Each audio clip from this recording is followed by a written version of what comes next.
একসময় ভারত ভূমিতে বসবাস করতেন মহান ঋষি যমদগ্নি। তিনি ছিলেন সত্য, শুদ্ধতা ও তপস্যার প্রতীক।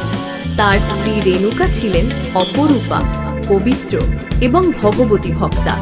দুজনেই চান তাদের ঘরে যেন জন্ম নেয় এমন এক সন্তান যে হবে ধর্মরক্ষক আর অন্যায়ের বিরুদ্ধে দাঁড়ানোর শক্তি। অনেক বছর তপস্যা ও প্রার্থনার পর এক শুভ মুহূর্তে জন্ম নিলেন এক দীপ্তিমান শিশু পরশুরাম, যিনি ছিলেন ভগবান বিষ্ণুর ষষ্ঠ অবতার। জন্মের সময় আশ্রম জুড়ে এক অলৌকিক শান্তি নেমে আসে।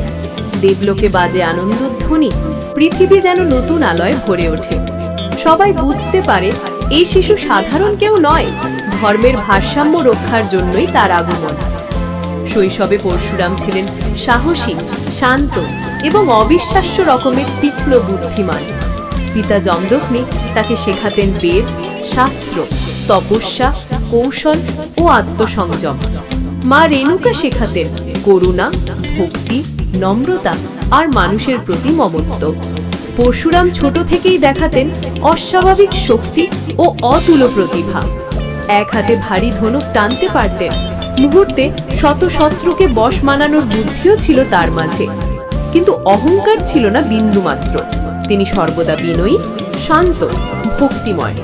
এইভাবেই ধীরে ধীরে বড় হচ্ছেন পরশুরাম, যিনি ভবিষ্যতে সমগ্র পৃথিবীতে পরিচিত হবেন ক্ষত্রিয় অত্যাচারের অবসানকারী এবং অপরাজেয় পরশুধারী বীর হিসেবে।